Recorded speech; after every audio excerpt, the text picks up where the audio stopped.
Hi everybody and big welcome to cEDH TV Gameplay with its Contender series where we're trying out new commanders from the Dominara United against each other, and the winner from this pod will play versus established decks to figure out its power level of such. I'm playing Soul of Lord Windrgrace. This is a Valakut deck. I'm trying to get Valakut into play, use my commander to discard lands into the graveyard, and then cast Splendid Reclamation or use the World Shaper to bring all lands from grave into play. I just happen to have Splendid Reclamation in my hand. Really happy about that. Demonic Tutor, Crop Rotation, Upward Agents, really good. I like this hand. Hey guys, welcome to a new video.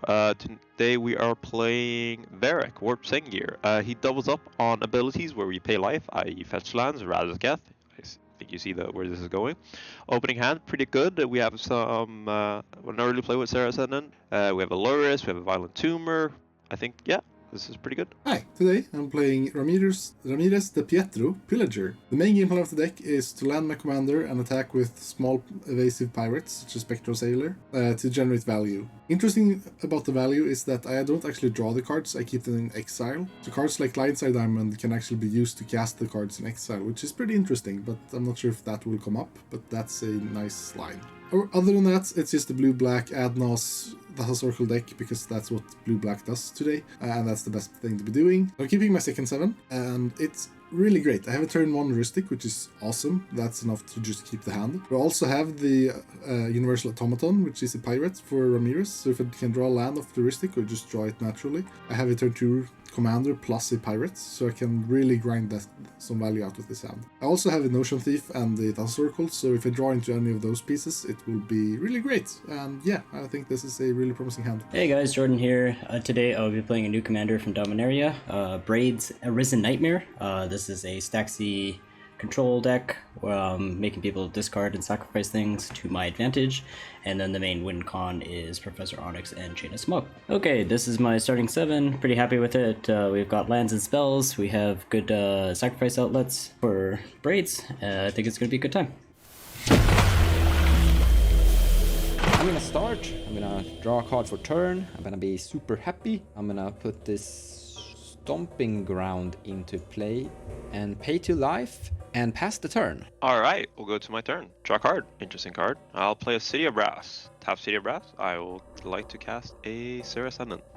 Yikes. Is currently a 6/6 because I have 30 or more life. Yeah, and if that resolves, I'll pass turn. I'll take my turn. Land of turn is a Mana Confluence. Cast a Mana Crypt. Tap 3 for a Heuristic Study. I kinda expect the Sarah Ascendant to be coming at me for some reason, which I really dislike. I have a response to the heuristic study still on the stack. I'm gonna tap my Stomping Grounds and cast a Crop Rotation, sacrificing this Stomping Ground to the graveyard.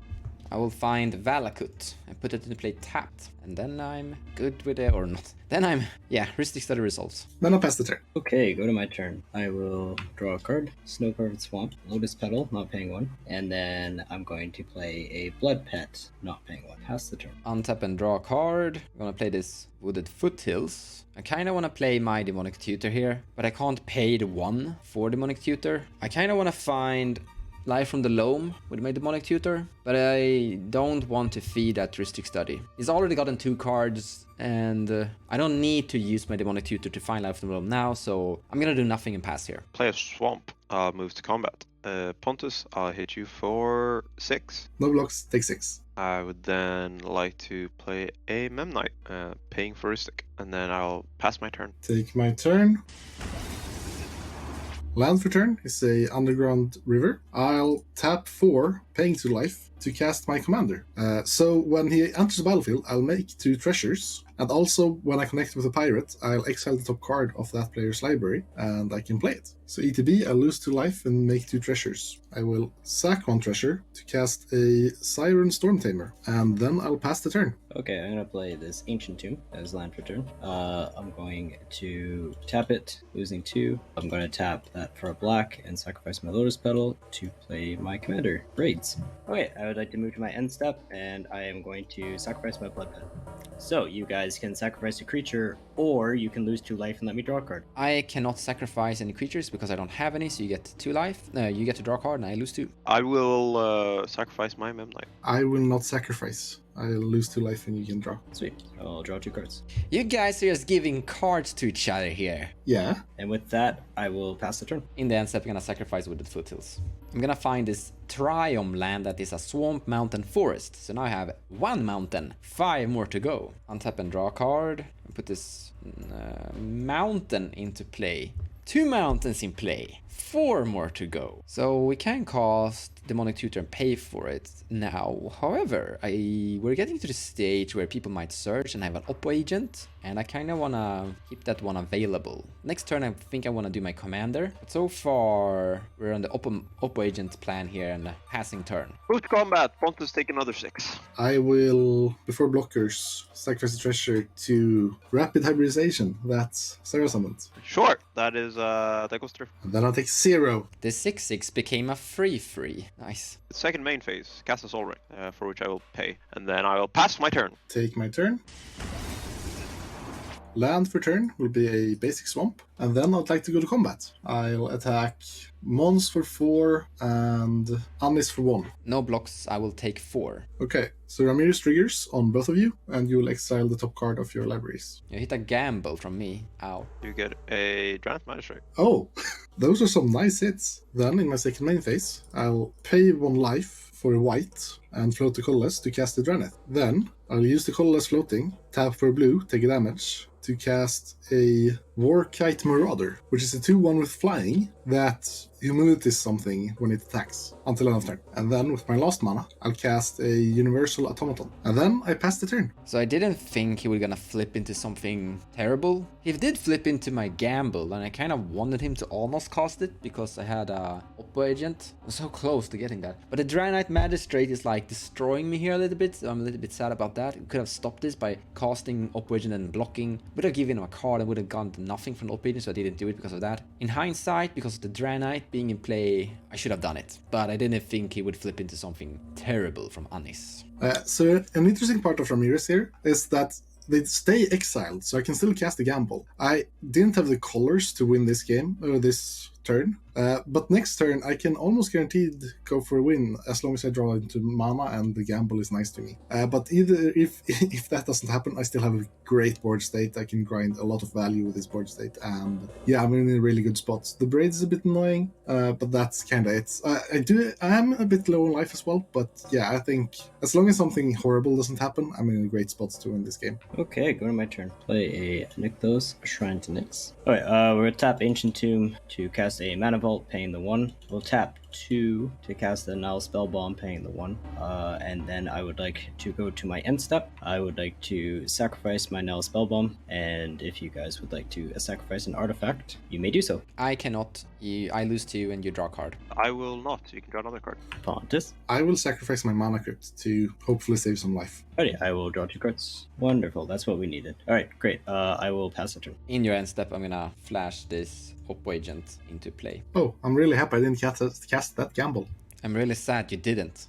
I can imagine. I was like, yes, he hit gamble. I'm gonna get a free tutor, and then he just didn't cast it. Untap and draw a card. Gonna play a mountain. 3 mountains in play. 3 more to go. We don't really need to kill the Draenei Magistrate because we have a secondary commander inside the deck, inside the 99. Tectonic Reformation, that means I can cycle lands to basically put lands into my graveyard to draw more cards. And with this we can get through the deck in the same exact game plan as our commander does. The reason I cast Oppo Agent here is because I want to keep the interaction open and thus prevent Pontus from casting the gamble. Because I want to cast my Demonic Tutor and find an answer to progress me forward, because I'm getting a little bit behind here. Pontus' board state is enormous. Jordan is actually drawing a lot of cards with his mono black deck. So to prevent myself from falling behind, I need to put some interaction into play, even though I don't get a value from it, and then just develop something. But after that, I pass the turn. Go to my turn. Tap for 4, and then I'm going to cast a Lures of the Dream Duck, paying for Ristic Study. I'm gonna move to combat. I'm gonna smack Pontus for 3. I don't think you have something bigger than a 3, right?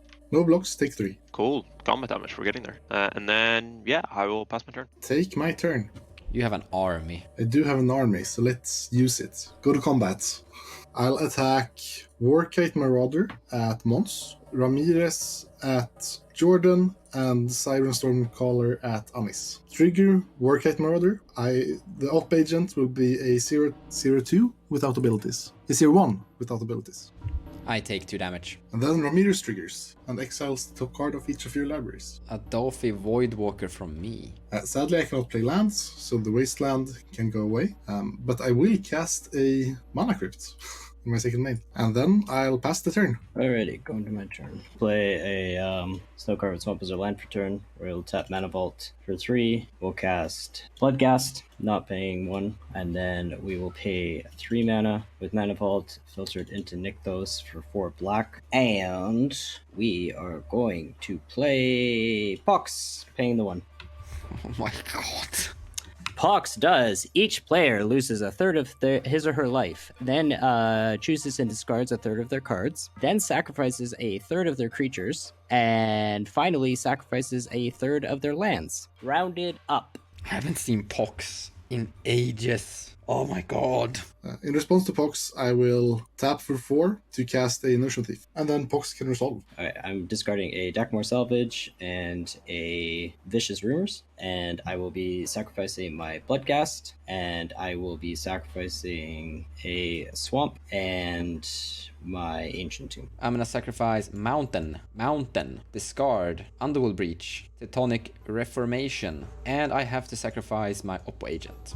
I will discard Toxic Deluge and City of Traitors, and I will sacrifice Universal Automaton and the Verrak Marauder, as well as one Swamp. Alright, moving to my end step, I'm going to elect not to sacrifice anything, and I will pass the turn. Alright, so the reason we are electing not to sacrifice anything with our Braids ability is because there is now a Notion Thief in play. I will not get to draw the cards, and Pontus will, and that sounds real bad. Untap my land and draw a card. I'm gonna put this forest into play, and I'm gonna pass the turn. Going to my turn. Please be a land. It's not a land, but I guess it works. I'll take a damage, I'll play Blood Pet, pay for Rhystic, and then I'll pass my turn. Take my turn. This is how we kill him. Die to the crypt. Yeah, I'm dying to my own crypt. This isn't even my own crypt. This is Anis's crypt. Oh. I think it was the right strategy to actually sacrifice that crypt when you had a chance without Braids. Yeah, I wanted to sacrifice this crypt as well, but he didn't trigger her. Go to combat. Ramirez at Mons and Siren Stormtamer at Jordan. I take 4. Ramirez triggers. Polluted the Delta from me. Goes to exile. Post-comp main phase. I do want an Ornithopter, funnily enough, so I'll cast it. Kite Sail Freebooter. It's a 1/2 flyer that ETB has look at target opponent reveals their hand, and I may exile a non-creature, non-land from it until Kite Sail leaves the battlefield.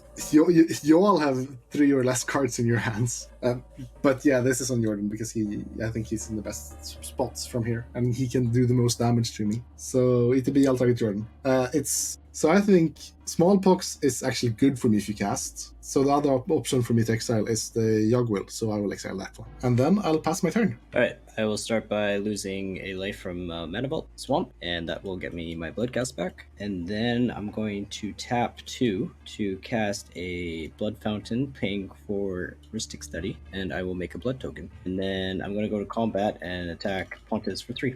I will block with the Ornithopter. Okay. Goes to your graveyard. At my end step, I will not use Braid's ability, and I will pass the turn. In the end step, Jordan, I'm gonna cast this Assassin's Trophy. I'm gonna destroy that Draenei Magistrate that you stole from Anis. Give it back to his graveyard where it belongs. Don't cast it, Anis. Draenei dies. I search for a basic land. I'll put the basic island into play. I'm gonna untap and draw a card. I'm gonna put this mountain into play. I'm gonna cast this Dockside Extortionist and paying extra for the Rhystic Study. Because I pay my taxes. Dockside ETBs. I get 6 treasures. Cast Soul of Windrgrace. By tapping this and consuming 3 treasures, then I use 1 more treasure to pay for the Rhystic Study. When Soul of Windrgrace ETBs, I will return this Wooded Foothills from the graveyard back into play tapped. We now have more or less 3 mountains in play. 3 more to go. Pass the turn! I'm gonna play a Vault of Champions. I'm gonna play a Vile Entomber. He's a villain. He entombs. You go ahead and draw a card, Pontus. I will entomb Abdelagian. And then I will pass turn. So we've entombed our Abdelagian, so we could get infinite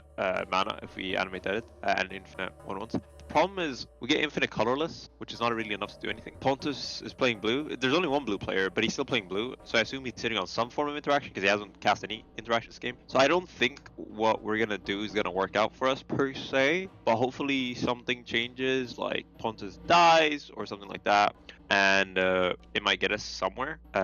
Or yeah, we'll see how it goes. Go to my turn. Before I land, go to combat. Seeing Ramirez at Jordan, Siren Stormtamer at Mons, and Katesil Freebooter at Anis. So Ramirez triggers and exiles one card from each of you. You get a Deathrite Shaman from me. Yeah, so that Arcane Signet actually really helps me here.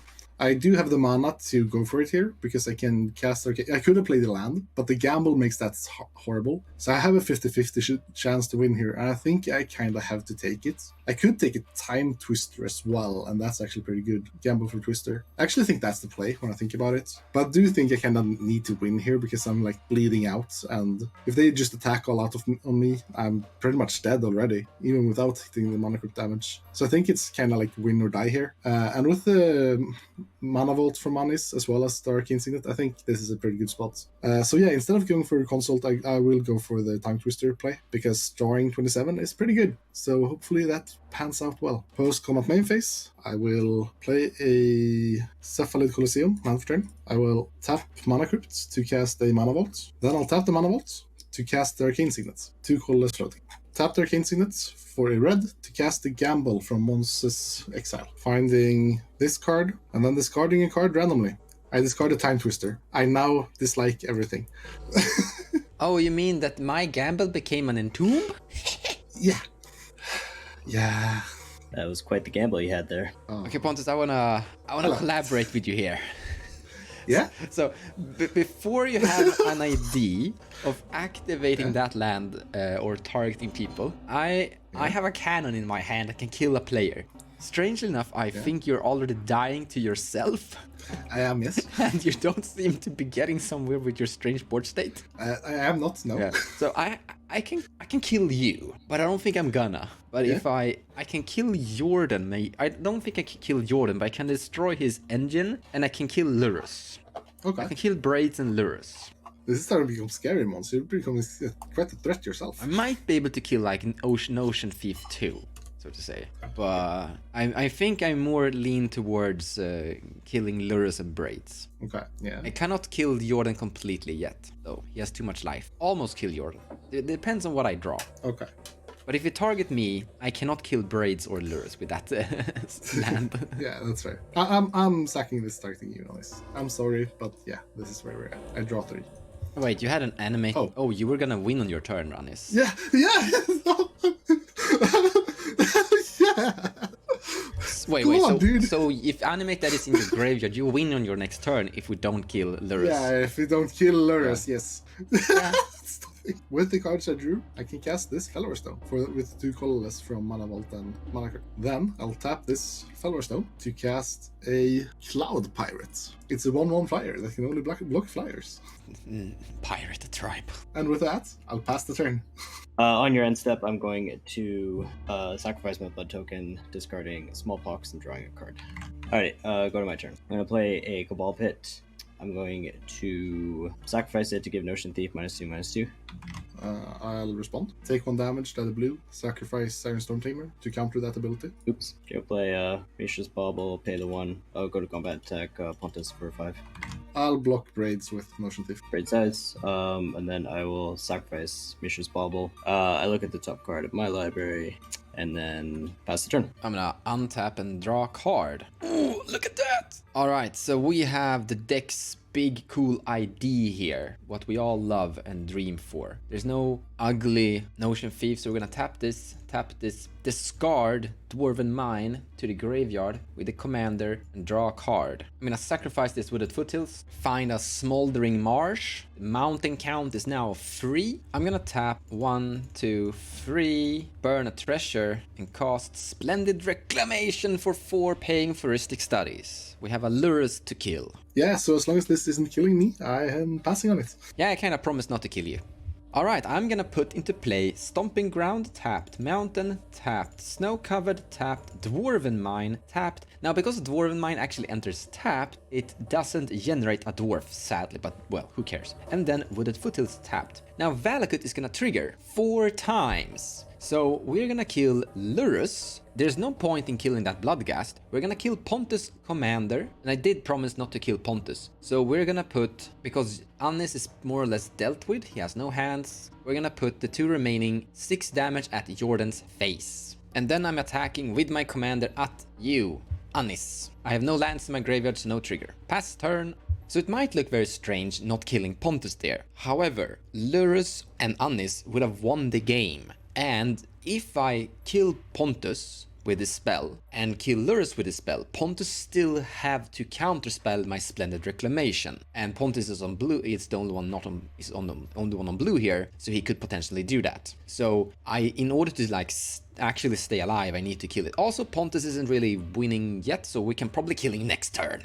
But I have to say, it was really close at killing Pontus, because in the end, killing Pontus is almost the most fun thing in the world. It was this close of doing it. Cool, go to my turn. Ooh, nice top deck. Tap this, sack this for black, play the Money Tutor, I'll pay Ristic. Are you kidding with me? You top deck that. And I'm just gonna put this down to death on the stack, not pay Ristic. Do it, Pontus. I kept you alive for this. Counter it. No response.